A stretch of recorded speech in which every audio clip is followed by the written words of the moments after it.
Buenos días a todos. Quiero agradecerle antes que nada a Steven que hace que esto sea posible. El mérito es de él, de que yo pueda llegar a todos ustedes. Muchísimas gracias, Steven. También gracias a la Unión Israelita de Caracas que me permite dar estas conferencias. Cuando yo recién estaba llegado aquí, hace como un mes, voy a uno de estos supermercados grandes y le pregunto al dependiente dónde queda la comida kosher.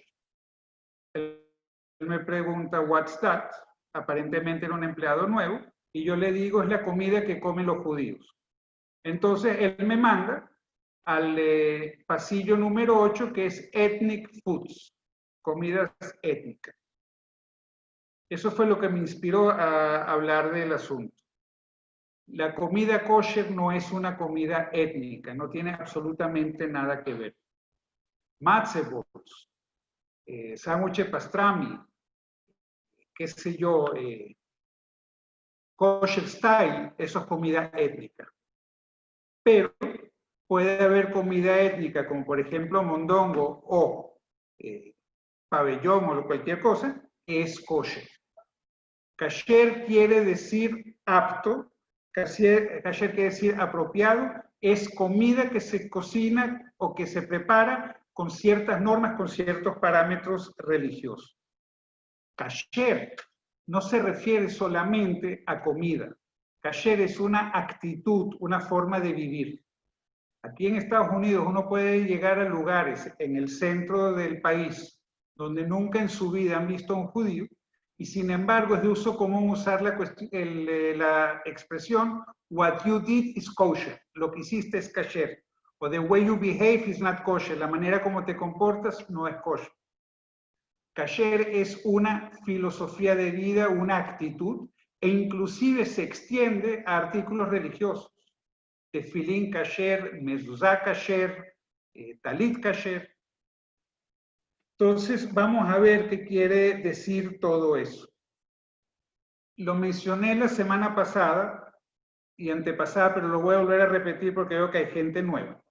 Los 613 preceptos, las 613 mitzvot que tiene que cumplir un judío, se dividen, entre otras, en 3 categorías. Hay una primera categoría que uno hasta se atrevería a preguntar qué tiene que ver la religión en esto, porque son mandamientos de normal comportamiento en una sociedad que se quiere desarrollar. No robar, no asesinar, no engañar, etcétera, etcétera. ¿Qué tiene que ver Dios con eso? Dije también que inclusive países que se declaran totalmente ateos, como era, por ejemplo, la Unión Soviética cuando existía, los países comunistas que eran ateos, pero tenían en sus leyes, tenían en sus constituciones ese tipo de reglamento. Eso en hebreo se llama mishpatim, viene la palabra hebrea mishpat, que quiere decir juicio, quiere decir algo lógico. En un juicio se manejan cosas lógicas, cosas justas. Hay otro tipo de mandamiento que no tienen mayor aporte que hacer a la humanidad desde el punto de vista moral, sin embargo, su cumplimiento me permite identificarme como miembro del pueblo judío. Me refiero, por ejemplo, a las festividades Pesach, Shavuot, Rosh Hashanah, que viene en un mes. Ese tipo de mandamiento en hebreo se llama Eidot, viene la palabra et, testigos, son mandamientos testimoniales de mi pertenencia al pueblo judío. Y hay un tercer tipo de mandamiento que absolutamente no tiene ninguna atribución lógica que yo le pueda dar, simple y llanamente lo cumplo porque así me lo ordena la Torá. El ejemplo, que es la charla de hoy en día, es la carne kasher. Tengo en mi mano derecha 1 kilo de carne de vaca kasher. Tengo en mi mano izquierda 1 kilo de carne de vaca no kasher. ¿Cuál es la diferencia entre esta y esta? ¿Acaso los nutrientes son diferentes? ¿La apariencia es diferente? ¿Por qué una sí y la otra no? Ese tipo de mandamientos que no entiendo por qué lo cumplo, pero lo cumplo porque Dios así lo ordena, en hebreo se llama hukim, viene la palabra hok, decreto. Él lo mandó, yo lo cumplo. En ese tipo de mandamientos que se llama hukim, los sabios judíos dicen que el nivel más elevado de cumplir esos mandamientos es, no lo quiero hacer, pero sin embargo, como Dios me lo manda, sí lo hago. Hay gente que dice de que la higiene es el elemento primordial que involucra la mitzvah de kashrut. La verdad que no es así. Pudiera ser que la confusión surge por el hecho de que la palabra utiliza para los animales kasher el término tahor, puro, y para los animales no kasher utiliza el término tamé, impuro. Pureza e impureza ritual tenían que ver con el servicio en el Mishkan, en el tabernáculo, y eventualmente después en el Beit HaMikdash, en el templo. Y la manera de quitarse esa impureza ritual era con el agua. El agua limpia, el agua purifica, entonces es muy fácil asociar purificación con limpieza. Vuelvo a decir, no tiene nada que ver. Yo no puedo acusar a un caballo o a un perro de ser más limpios o ser más sucios que una vaca o una oveja. Entonces, en las categorías de importancia de por qué debe cumplir uno la mitzvah de kashrut, creo que higiene entra en los últimos niveles. Tenemos una versión muy particular por el cochino. Hay dos causas por las cuales tenemos esa versión. Una es porque era el animal con que querían hacer a los judíos ingerir alimentos no kasher. Y la historia judía está llena de mártires que dieron su vida con tal de no violar el precepto de kashrut. Y la otra es que es verdad, es un animal de corral igual que los animales que nosotros consumimos. Sin embargo, no aporta nada como el resto de los animales que conviven con el hombre y que no son kasher. El cochino está todo el día revolcándose en barro, está satisfaciendo su necesidad personal. Es el ejemplo de lo que es el egoísmo.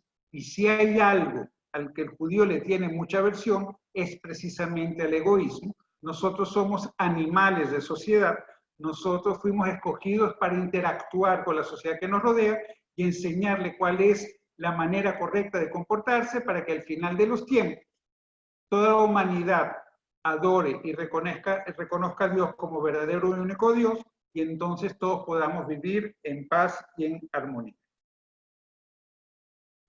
Las leyes de santidad, porque kashrut implica santidad,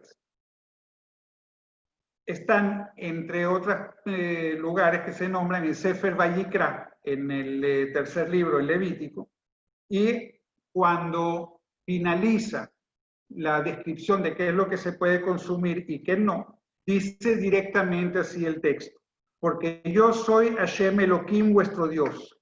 Santifíquense y sean sagrados, porque yo soy sagrado. En Sefer Dvarim, de Deuteronomio, dice así: tú eres un pueblo consagrado a Hashem tu Elohim, no cocines el cabrito en la leche de su madre. Y en Sefer Shmot, en Éxodo dice: sean hombres de santidad para mí, no coman carne de animales despedazados en el campo, échenla a los perros. La idea de santidad se refiere a que las leyes previenen en contra de la abominación, que es el antónimo de la santidad.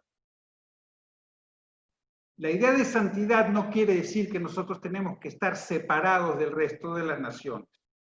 La idea de santidad es nosotros interactuar con ellos, pero manteniendo eso que nos hace distintivo como judíos, manteniendo nuestra identidad. Kashrut es autodisciplina, es controlar mis pasiones, que es algo que me diferencia del mundo animal, y ser dueño yo de ellas, no que ellas me dominen a mí. Leí una vez un ejemplo muy simpático que define lo que es judaísmo, me encantó.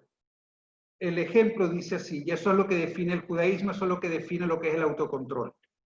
Entonces, supongamos que tenemos una botella de vino, que es una cosecha algo extraordinaria cada 500 o 600 años.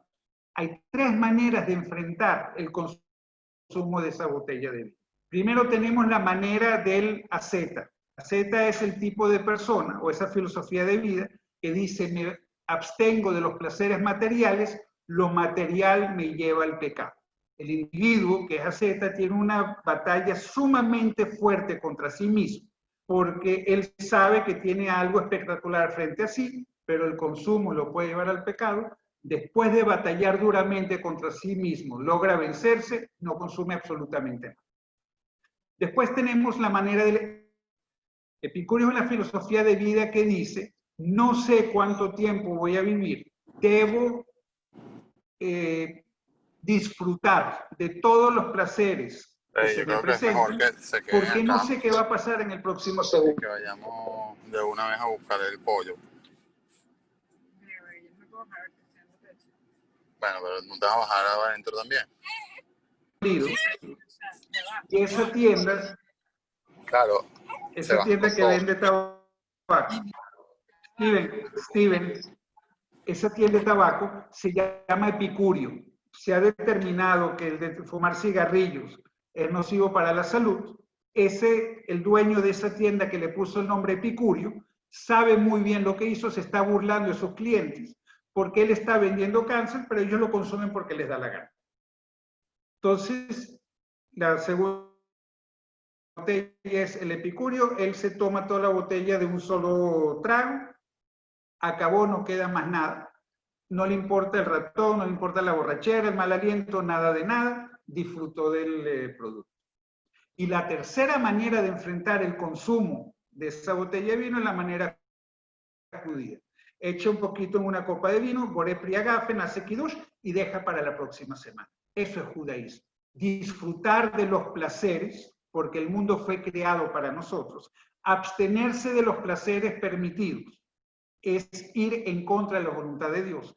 Ahorita que viene Rosh Hashanah, el mundo fue creado para nosotros, la cuenta de la creación del mundo es a partir de que todo el mundo, o sea, toda la creación estuvo lista, aparecimos nosotros, los seres humanos, en escena para poder disfrutar lo que Dios creó para nosotros.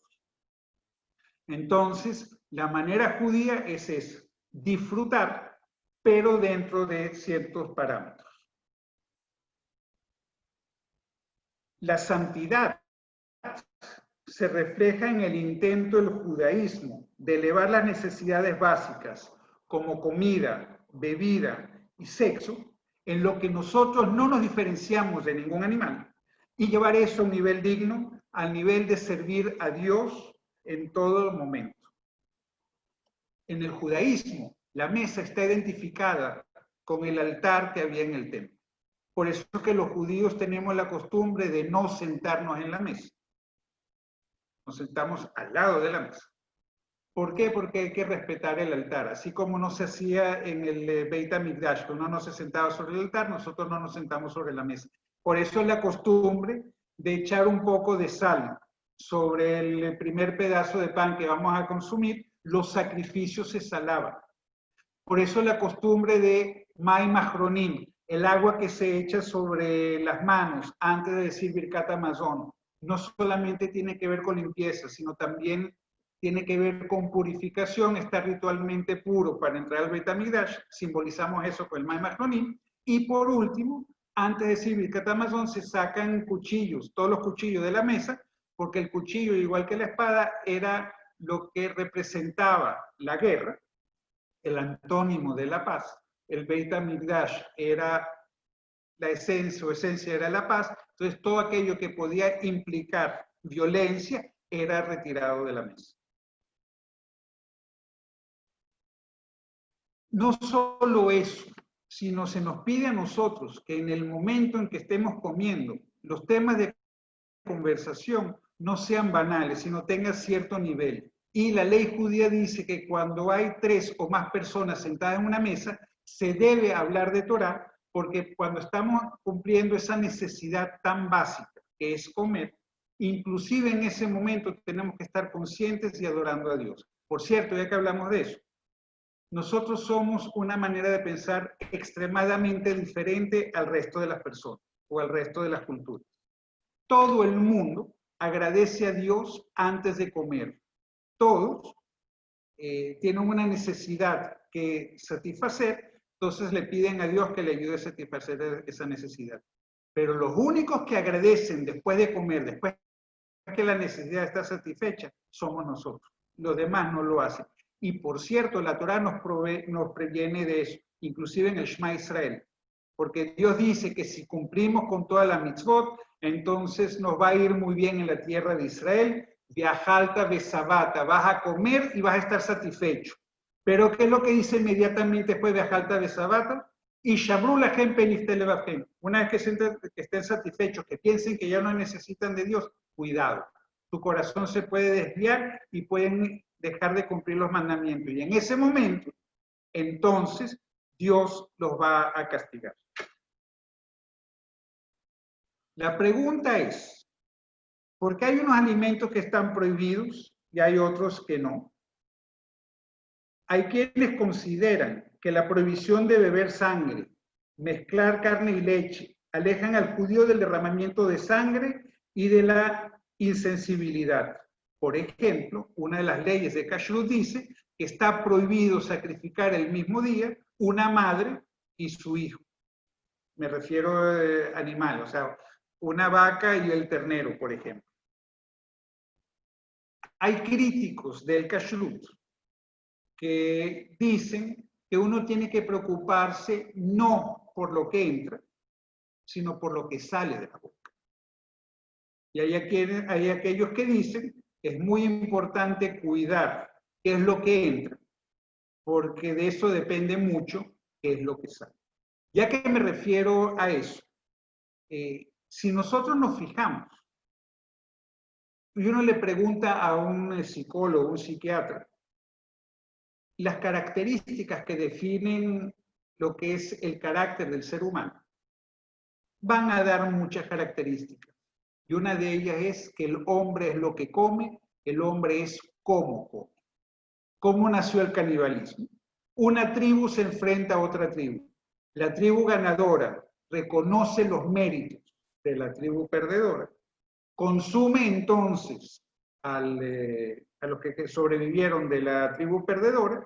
Quiero de alguna manera ingerir, absorber su esencia, y entonces lo mío más lo de él me va a ayudar a que tenga más chance de vencer en la próxima batalla. Nosotros no somos así. Si nos fijamos, los animales que consumimos los judíos son animales demasiado domésticos, son animales que no son agresivos, vacas, ovejas, chivos. Inclusive el animal salvaje, lo más salvaje que nosotros podríamos consumir es un venado. Me van a perdonar lo que sí, pero ¿quién puede decir que Bambi es un animal agresivo? Ese es el tipo de animal. Nosotros es Jacob. Jacob es el único patriarca que mantiene los dos nombres de manera simultánea, Jacob e Israel. Jacob es vive, deja vivir, bajo perfil, perdón.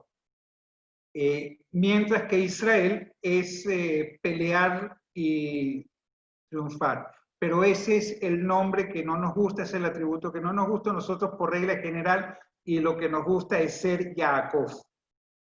Entonces, ese es el tipo de animal que nosotros consumimos. Kashrut es una barrera que impide de que el medio social en el que yo vivo, que es un medio no judío, penetre totalmente mi ser, mi esencia. Como dije al principio, la intención no es estar total y absolutamente separados del medio que nos rodea. Si fuimos elegidos para escoger, para enseñar a la gente cuál es la manera correcta de comportarse, obviamente no lo podemos hacer si no interactuamos con ellos. Pero hay el peligro de no solamente interactuar, sino en un momento determinado comenzar a actuar como la gente a la cual nosotros tenemos que enseñar, y el kashrut es una barrera que nos impide llegar a eso. Dice en Sefer Shmot, yo soy Hashem vuestro Elohim que os aparté de los pueblos, por lo tanto harán distinción entre los animales puros e impuros. O sea, en pocas palabras, Dios relaciona la manera de comer con el comportamiento que tenemos que llevar con nuestra identificación frente a las naciones que nos rodean. Kashrut es como la base de una casa. En sí mismo, el kashrut no es la casa. Pero una casa construida sobre una base que no es sólida, o una casa que es construida sin una base, cualquier presión la va a hacer derrumbarse. Construir una casa sin kashrut es hacerlo de manera deficiente, sin el Shabbat, sin la fiesta, sin la pureza familiar que representan el techo, las paredes, el mobiliario de la casa. Esta va a ser inestable y el peligro de que se desmorone es inminente. Sin kashrut también se pone en peligro la educación religiosa. Un niño puede saberse todas las bendiciones, todas las brajot que van antes y durante y después de la comida. Un niño puede saberse todas las brajot, todas las bendiciones de los rezos. Pero si no come kasher, yo les puedo apostar más rápido que tarde, va a dejar de decir cualquiera de las bendiciones. En resumen, kashrut por sí mismo no representa como parte integrante de una estructura general que tiende hacia una vida diferente, que incluye Shabbat, festividades, normas ético-morales y disciplinas que incluyen las normas sexuales, la observancia del kashrut es indispensable. Una vez que entendemos qué es kashrut, o por lo menos con nuestra inteligencia limitada, porque como dije hace unos pocos minutos, es un tipo de ley que entra en lo que nosotros llamamos hukim, decretos, no entendemos de verdad de qué se trata. Entonces vamos a ver cuáles son los alimentos prohibidos. En Sefer Vayikra, en el tercer libro, en el Levítico, y en Sefer Dvarim, se enuncian los animales, aves y peces que se pueden consumir desde el punto de vista judío. Mamíferos son aquellos que de manera simultánea tienen la pezuña partida y son rumiantes.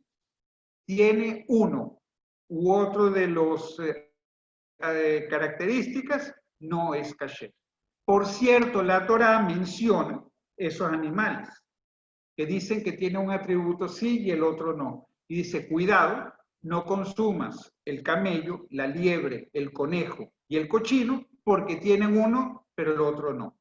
Por cierto, si le queremos dar a Dios la visión de haber dado esas leyes, estamos perfectamente en lo correcto, porque el mundo geográfico que se conocía en esa época era extremadamente limitado. Era solamente Europa, África y Asia. Solamente hace 500 años se descubrió América, solamente hace como unos 300 años se descubrió Australia, o sea, Oceanía. Aparecieron especies nuevas de animales en esos dos continentes que eran desconocidos en África, Europa y Asia. Sin embargo, no apareció un quinto animal que fuera rumiante y tuviera la pezuña partida, o tuviera la pezuña partida y no fuera rumiante. Que el autor de esa regla se arriesgó muchísimo.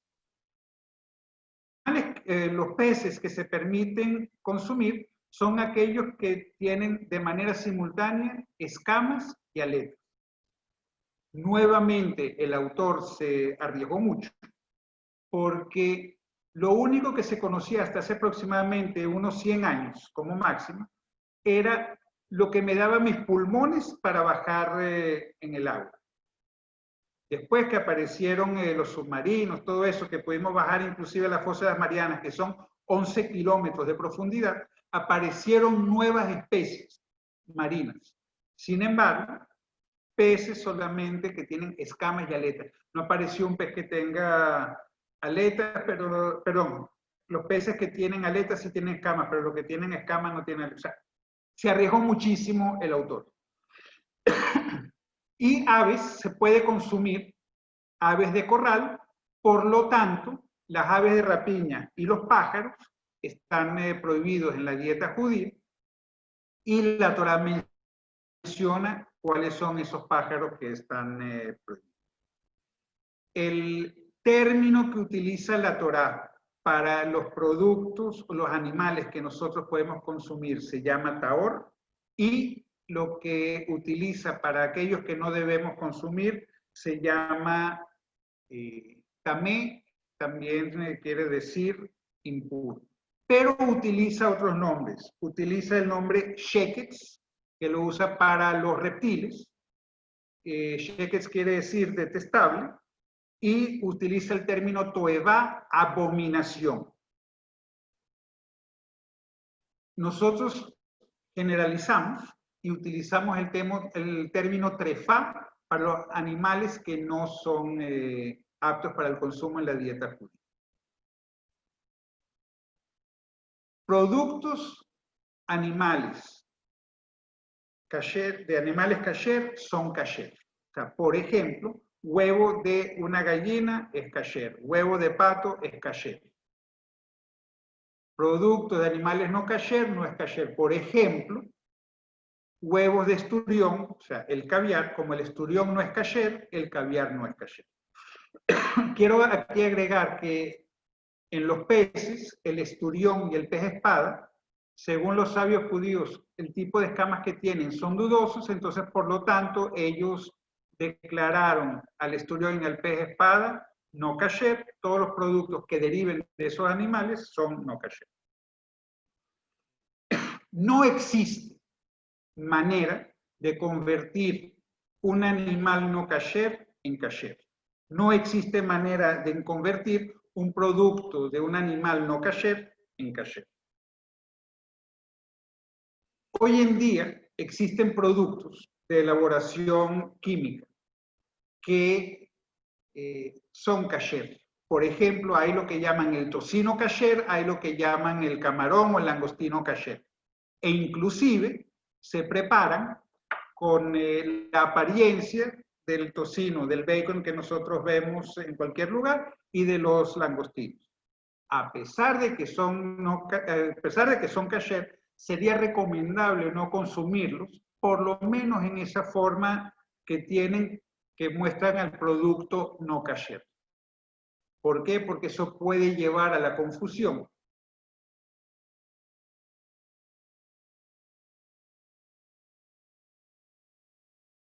No kasher. Lo mismo sucede con lo que llaman la leche pareve, la leche esa que es vegetal.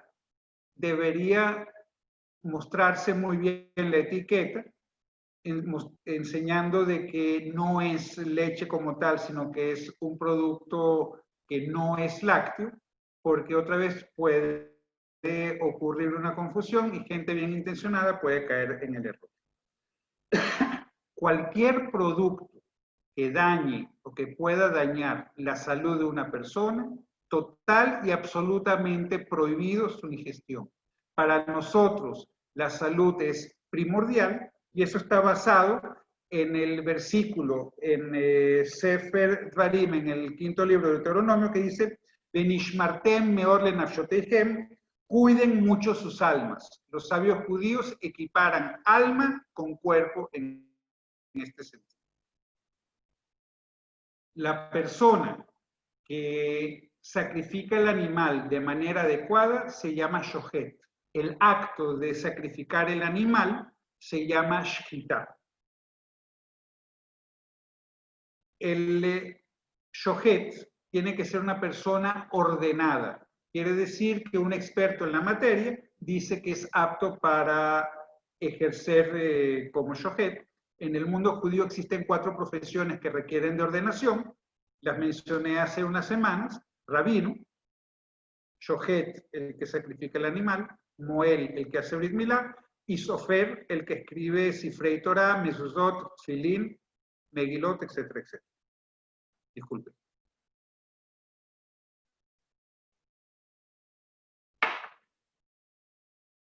La shejitá es únicamente para mamíferos y para aves. La Torá menciona lo siguiente: se degollarán para ello todas las ovejas y todos los bueyes, se juntarán todos los peces del mar para darle abasto. Como la Torá separa peces de mamíferos. Entonces, para los mamíferos no hace falta, perdón, para los peces no hace falta shkita. Los sabios judíos agregaron las aves después el término de carne, o sea, el mismo tipo de manera de sacrificar los mamíferos, porque la sangre es el elemento fundamental, es la esencia de su vida. Desangrándolo, el animal fallece. Por cierto, el cuchillo que usa el shohet se llama halaf. Het, lamet, pei. P, ¿no? Halaf viene el hebreo lahlif, un corte, porque el corte es rápido, hacia atrás y hacia adelante. Le secciona la yugular y la aorta. El animal, por lo afilado que está el cuchillo, no siente absolutamente nada. Él a los 2 segundos pierde el conocimiento, o sea, se muere sin darse cuenta. O sea, no hay sufrimiento alguno. El movimiento tiene que ser fluido, no puede haber ninguna, no puede parar, o sea, tiene que ser fluido y tiene que desangrarse totalmente el animal. El shohet, además de estar certificado como shohet, tiene que ser una persona piadosa, una persona bondadosa, una persona buen corazón, que no se deje influenciar, que no pierda sensibilidad por la cantidad de sangre que él ve en su trabajo.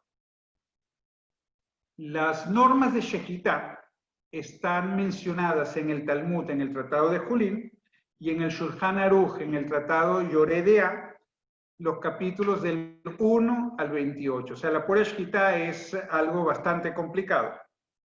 Y, ¿cómo es que se llama? Tiene que ser una persona muy certificada. Ya te voy a responder la pregunta un poquito más adelante, Shaika, de por qué no se debe mezclar pescado y carne. Kasherizar la carne. La shejitá es un paso, o el primer paso para comer kasher.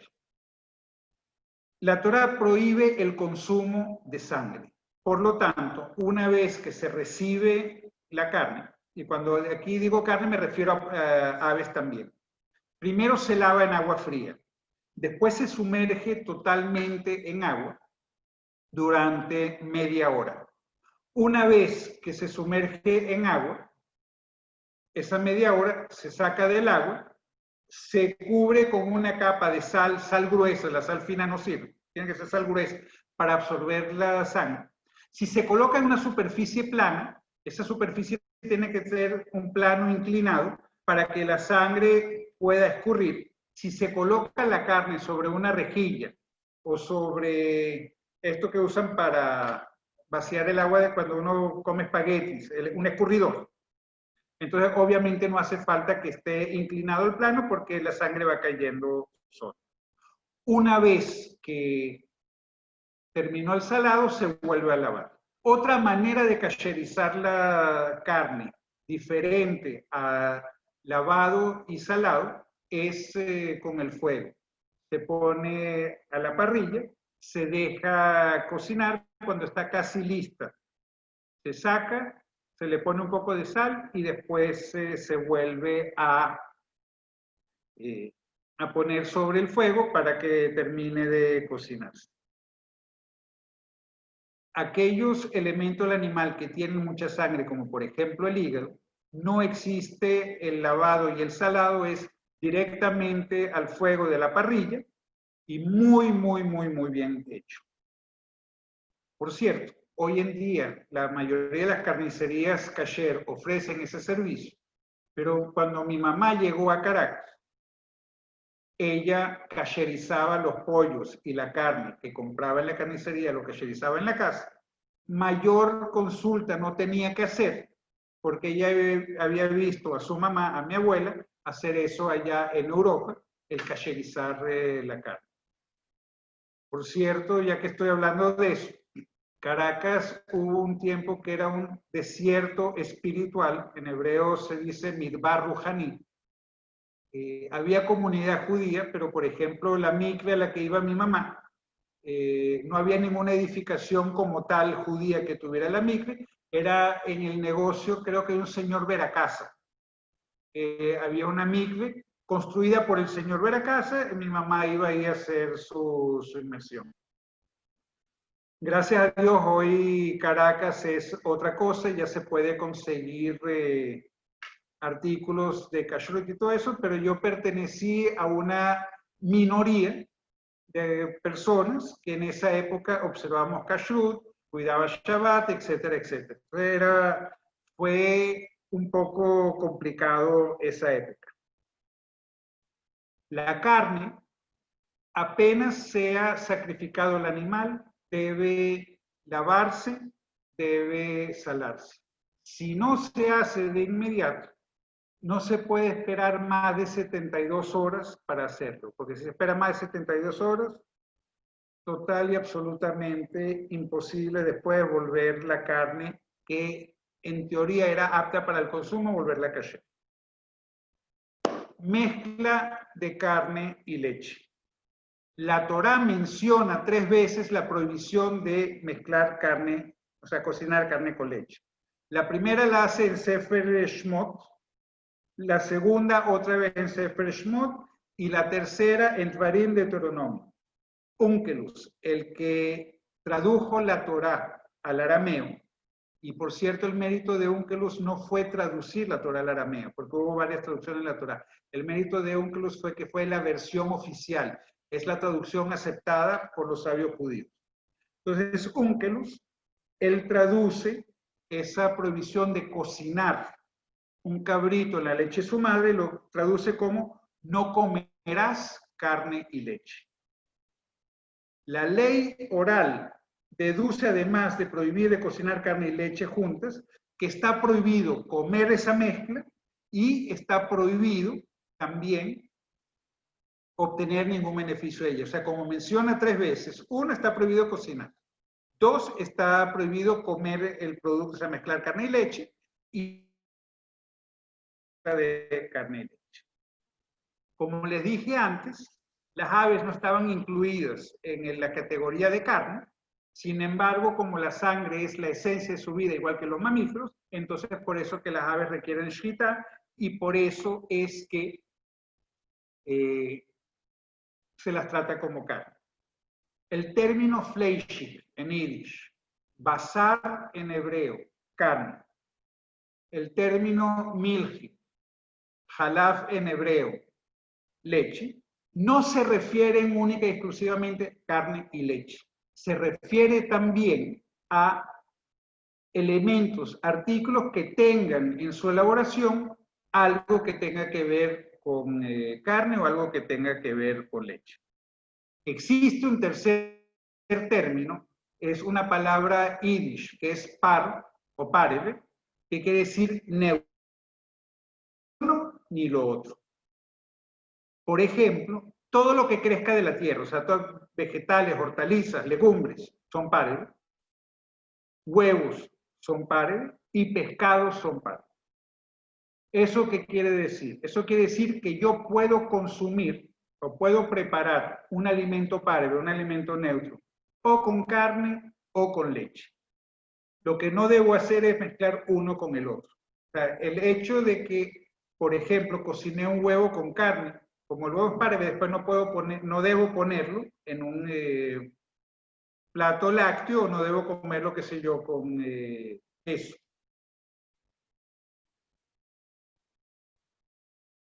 No se deben cocinar productos de carne en los utensilios de leche y viceversa.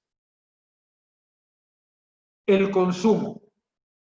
Cuando yo consumo carne, el lapso mínimo aceptable para esperar la transición hacia leche es de 3 horas, aunque lo usual son 6 horas de carne a leche.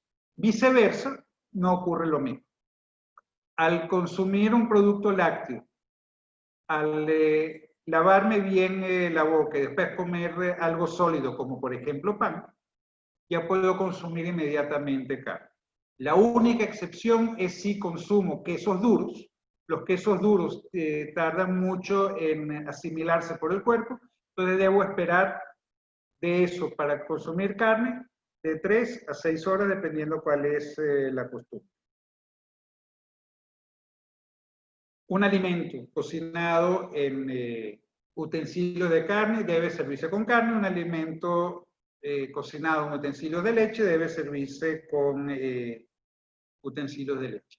En una misma mesa, si yo sirvo, por ejemplo, a un comensal algo de carne y al otro comensal algo de leche, debo distinguir lo que le di a cada uno y cómo se lo di a cada uno.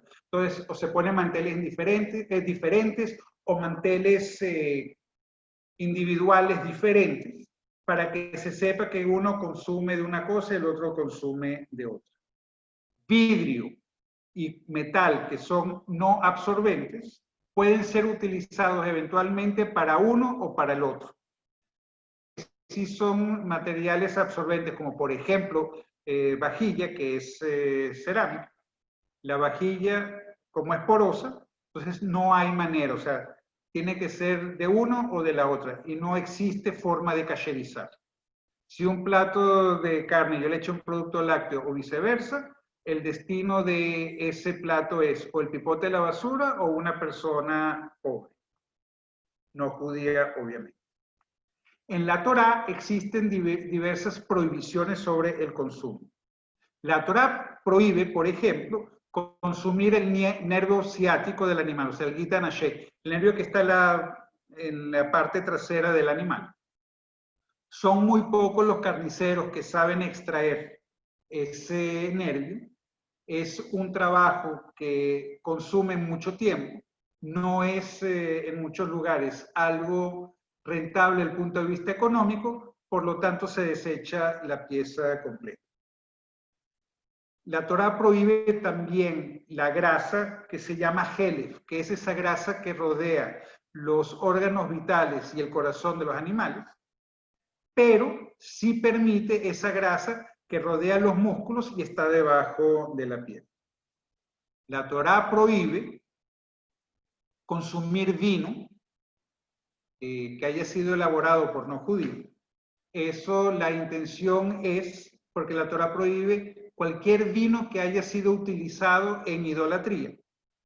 Entonces, la Torá lleva eso un poquito más adelante, también dice para evitar las relaciones sociales íntimas entre no judíos y judíos, pero todo esto se elimina si el vino ha sido previamente hervido, lo que llamamos yain mebushal, que es la mayoría del vino que nosotros consumimos hoy en día. Solamente aquella gente que sabe de vino y que está en capacidad y en disposición de pagar, compra vino kasher lo mebushal, que no fue hervido, que por cierto el empaque en que viene es extremadamente complicado. Todo eso para evitar que sea tocado por unos judíos, porque si no, no puede ser consumido, no debe ser consumido por un judío.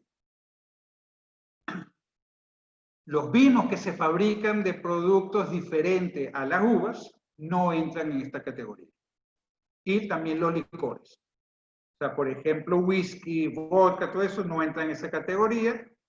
No hay ningún problema en consumir. Y los sabios consumieron, esto para ti, Shaika, prohibieron el consumo de pescado y de carne de manera simultánea, mipnei sakaná, por peligro de vida. Era muy fácil poder ingerir una espina y un pedazo de carne y después hay gente que se ha ahogado por ingerir una espina y no la puede desatorar. Entonces, para evitar eso, ellos prohibieron esa mezcla. ¿Cuál es la costumbre de nosotros? Y eso se ve más que nada en Shabbat. Primero el pescado en su plato con sus cubiertos. En el caso de nosotros, el gefilte fish, se retira de la mesa el pescado y los cubiertos, y después viene la sopa de pollo, y después viene el plato principal. ¿Okay?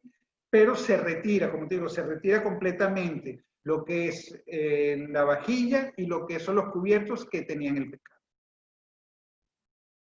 Alimentos kasher y alimentos no kasher, y comer afuera en recipientes no kasher. Todo alimento kasher, hervido, asado, horneado o frito, en un utensilio que no es kasher, el producto es no kasher. todo producto no kasher que es cocinado, hervido, asado, no kasher, que es puesto en utensilios kasher, sigue siendo no kasher, pero aparte de eso vuelve a los utensilios kasher, no kasher. Un alimento frío que entra en contacto con un utensilio no kasher, se puede comer el alimento. Me refiero, por ejemplo, a frutas. O sea, todo el problema aquí es lo que se llama el calor. El calor transfiere las propiedades de uno a otro. O sea, por ejemplo, un Pyrex, que se le pone algo no kasher, permite que de alguna manera se absorba las características no kasher. Como dije, las frutas pueden estar en contacto con cuestiones no kasher. Hay algunas autoridades rabínicas que permiten el consumo de café, té o chocolate caliente, porque dicen de que los utensilios que se utilizan para servir eso, aunque no son kasher o no fueron kasherizados, pero como se utilizan exclusivamente para eso, entonces, como no se utilizan para otra cosa, sí se puede utilizar. En lugares donde se utilizan utensilios especiales para hervir huevos, por ejemplo, se pueden comer también. Pero todo lo que yo estoy diciendo son casos extremos. Tuvo que salir de viaje y está en un lugar donde no puede conseguir comida kasher. Pero lo usual es que uno se lleve su propia comida, que se lleve sus propios utensilios, utilice utensilios de plástico desechables para consumir lo suyo. Esto es cuando cuando la urgencia es muy grande. Métodos para hacer kasher. Si por ejemplo yo tengo un utensilio de metal que fue hecho no kasher por estar en contacto con un elemento no kasher, agua hirviendo, o si es muy pequeño para, ¿cómo se llama? O no muy pequeño, muy grande como para yo meterlo dentro de otro recipiente donde agua hirviendo, entonces le vacío a ese utensilio, le vacío agua hirviendo. Otra manera es ponerlo en contacto directo con el fuego hasta que se ponga al rojo vivo. Un horno, también un horno se puede kasherizar poniéndolo en el modo ese de autoclean y dejarlo todo el tiempo que dure ese procedimiento automático, y así el horno está kasherizado. Bottom line, debe consultarse una autoridad rabínica calificada el procedimiento para kasherizar utensilios o recipientes. A ver, vamos a ver qué preguntas hay aquí. ¿Por qué no se puede poner en el mismo plato pescado y carne? Creo que ya lo contesté. Ok, igual nosotros, dice Shaika, mi papá era hijo de Shohet, porque hay que enterrar la sangre en la shkita, porque para nosotros la sangre es una abominación. Entonces, la sangre no va, la sangre es la esencia de la vida. Si nos ponemos a ver el lenguaje de la Torá, cuando Caín mata a Abel, ¿qué es lo que le dice Dios a Abel? Mei ajija tzoakim alay. Las sangres, está en plural, las sangres de tu hermano claman ante mí. ¿Por qué? Porque se quitó no solamente la vida de Hebel, sino de las futuras generaciones que pudieran venir detrás de él. Y eso quedó truncado, quedó cortado. Para nosotros la sangre, o sea, la esencia del animal no es lo que va. Por eso es que no. ¿Cuánto tiempo hay que esperar para poder comer carne después de leche? Bueno, yo creo que ya le respondí. Ok, José, si una familia es kosher pero es orgánica, los productos orgánicos son todos kosher aunque no tengan sello. Eso hay que preguntárselo a la autoridad rabínica competente. Y mucho más aquí en Estados Unidos, donde no me pregunten por qué, pero lo que es, por ejemplo, tengo entendido, no sé 100% cierto, que el kashrut, por ejemplo, el condado de Dade, no es el kashrut que es aprobado por el condado de Broward y viceversa. O sea, ahí sí hay ciertos ashgahot, ciertos kashrut que sí son aprobados a nivel nacional y a nivel mundial, como por ejemplo el OU, ¿okay? El círculo, y dentro de la U, que es el símbolo que simboliza o que significa Union of Orthodox Rabbis. Justo ahorita estaba viendo, por ejemplo, aquí un hummus que compramos el otro día. Ese hummus tiene 3 sellos de kashrut. El Beit Din Tzedek de Jerusalén, el Star K, que es otro kashrut, tengo entendido que es muy estricto, pero no es aceptado por todo el mundo, y también dice que es bishul cocinado, Beit Yosef, las faradim, o sea, de acuerdo con las reglas de los sefaradim. Porque el Shulchan Aruch es el código de leyes judías. Al mismo tiempo, el Ramá, la autoridad ashkenazí del momento, Rabbi Moshe Isserles, y en Israel, Yosef Karo, lo que los separados llaman Beit Yosef, estaban haciendo ya la compilación final del Código de Leyes Judías. Eso fue un proceso de cívico. Entonces, cuando el Ramá se enteró de que Beit Yosef está haciendo lo mismo, lo que dijo es ridículo que los dos hagamos lo mismo al mismo tiempo. Termínalo tú, le dice Yosef Karo, una vez que lo termines me lo envías, y si hay alguna diferencia entre costumbre ashkenazí y costumbre sefaradí, yo voy a voy a agregar mis notas. Ese acuerdo que hubo entre ellos dos permitió que el Shulchan Aruch fuera el código de leyes judías del mundo judío, no fuera el código de leyes sefaradí o el código de leyes ashkenazí.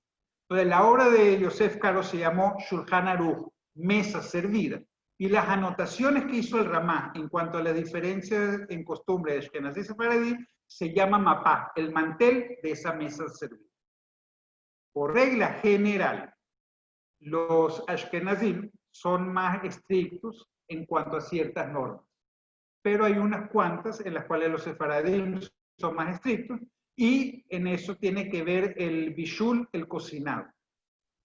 Por ejemplo, para los con que un judío prenda la llama del horno o de la cocina es suficiente para ser considerado que es cocinado por un judío. Si no se llama bishul akum, es cocinado por unos judíos. Pero para el sefaradí, no solamente el fuego tiene que ser encendido por un judío, sino también tiene que haber algún elemento de la cocción que sea hecho por un judío. O sea, por ejemplo, si voy a hacer panquecas, el judío prende el fuego, el judío echa el primer chorrito de masa, de ahí en adelante ya el no judío puede echar el chorrito de masa, ya no hay ningún problema. ¿Ok? Entonces, en eso sí son un poquito más estrictos para que los ashkenazim. Pero lo importante es que se pusieron de acuerdo y tenemos un único código de leyes para el mundo judío. Me preguntan si halal es kasher. Halal no es kasher. Halal es lo que usan los musulmanes. Se puede parecer un poco a lo que nosotros hacemos. O sea, para ellos no tienen ningún problema en comprar kosher. Eso sería como el upgrade. O sea, voy de clase económica, me voy a primera clase.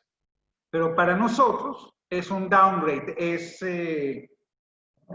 dejar, o sea, no cumplir estrictamente con las normas. Y por cierto, se me olvidó decirlo, pero es bueno mencionarlo ahora. 99% kasher es 100% no kasher. Es todo o nada, es lo mismo. Una mujer está un poquito embarazada, o está o no está.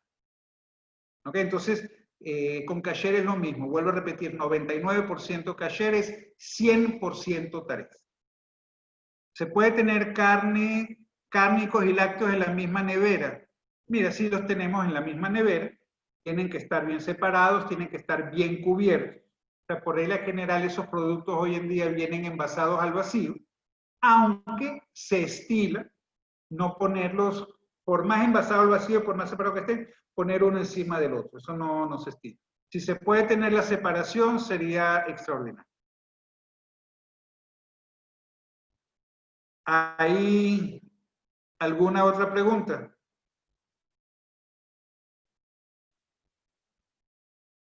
¿Alguien tiene algo para decir? Steven, si se puede abrir los micrófonos.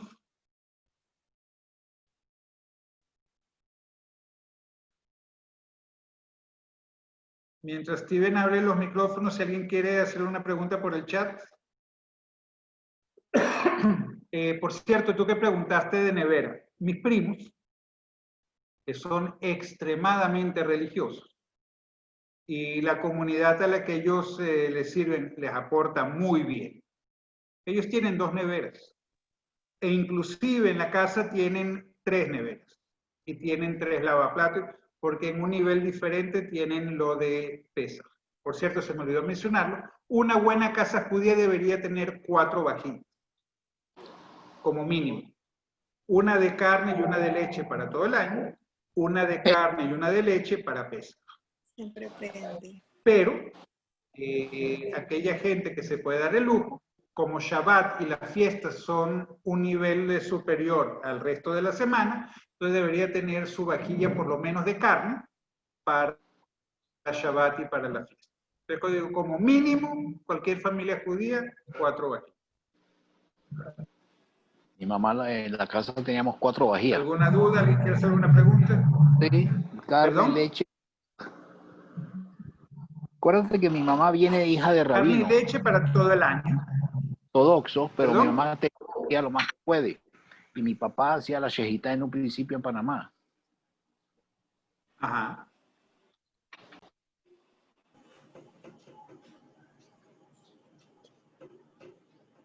Él decía que él no tenía 4 vajillas. Quien quiera hacer preguntas, los micrófonos ya están habilitados.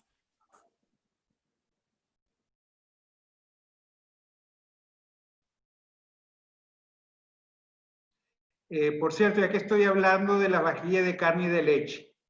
En mi casa había una vajilla de carne, una vajilla de leche, la vajilla para Shabbat y para Yom Tov.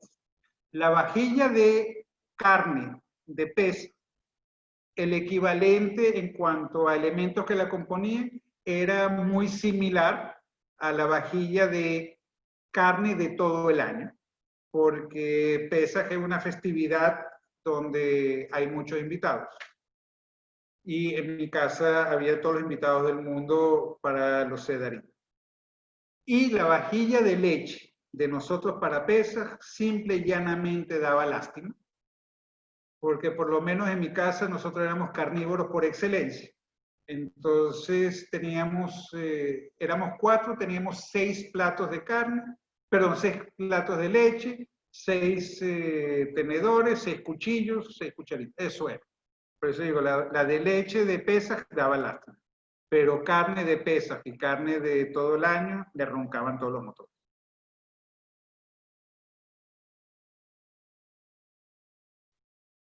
¿Alguna otra pregunta?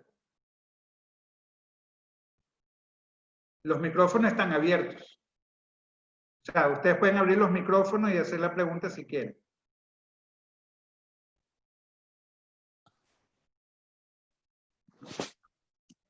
Ernesto, Bueno. es Marina, ¿no? Ajá. Hola, Marina. Una pregunta.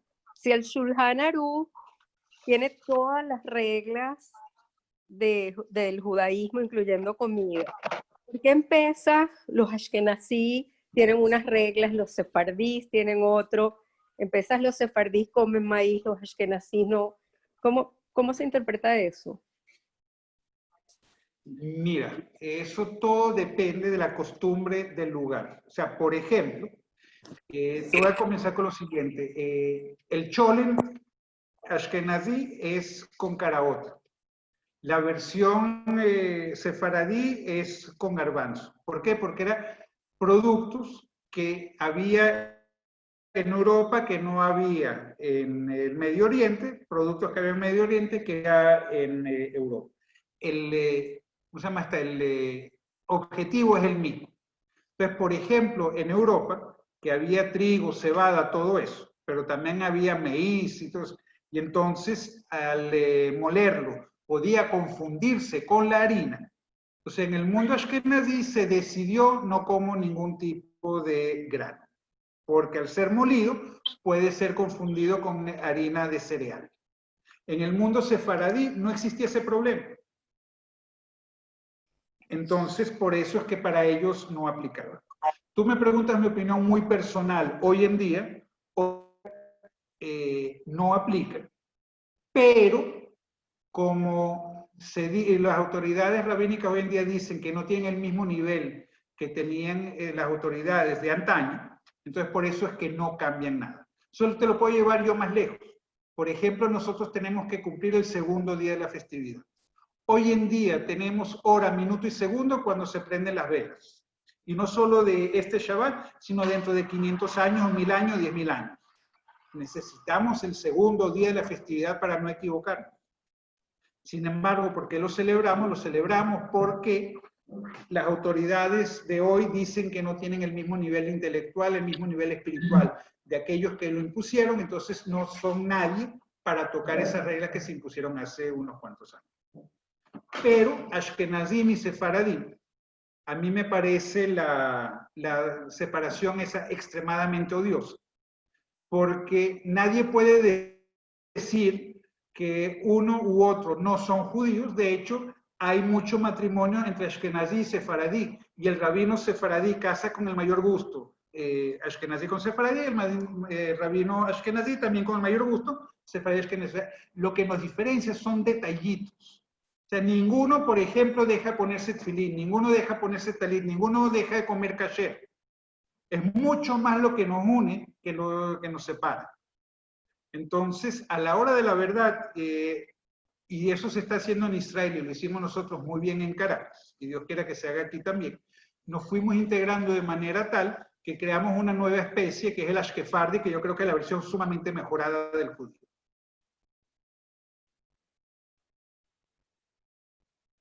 ¿Alguien más?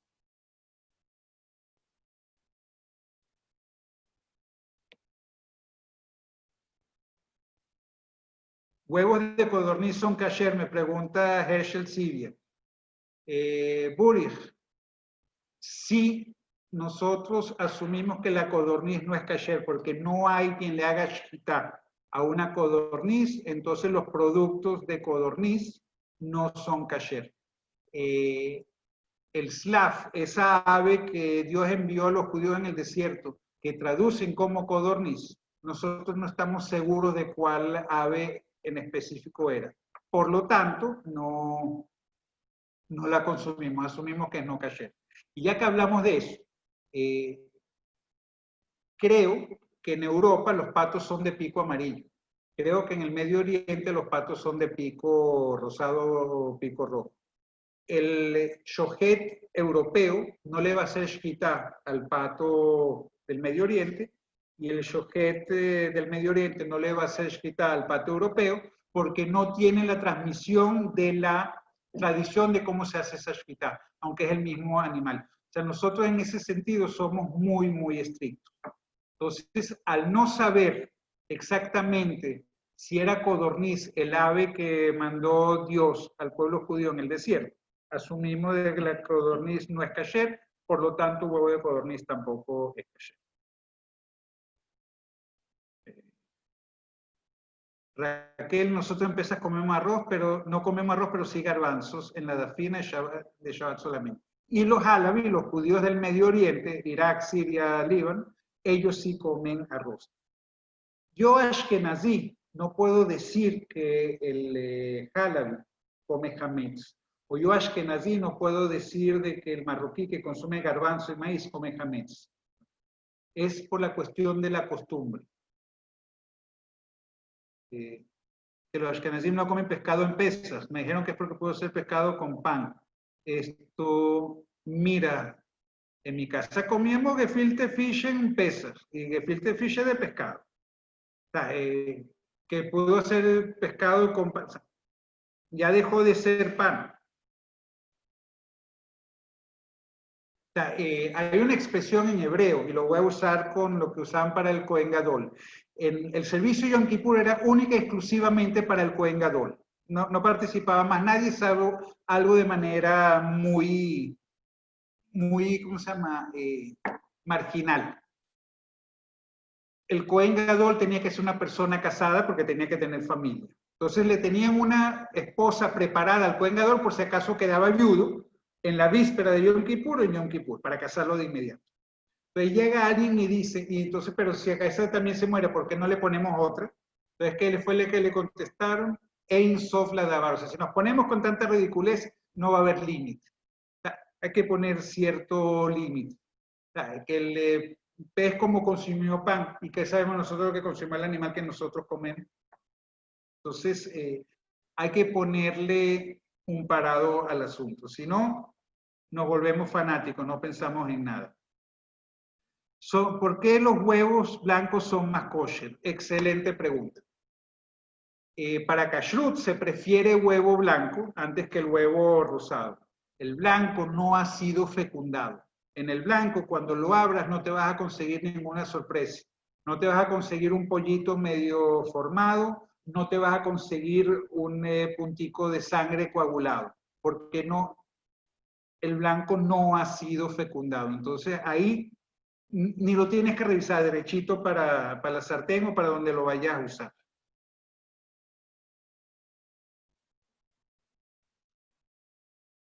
¿Algo más?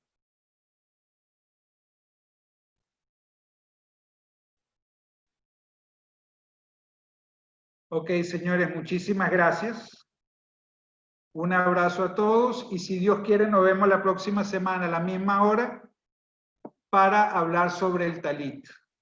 Una prenda que aparentemente es tan sencilla, pero que tiene muchas implicaciones y mucha explicación de su significado.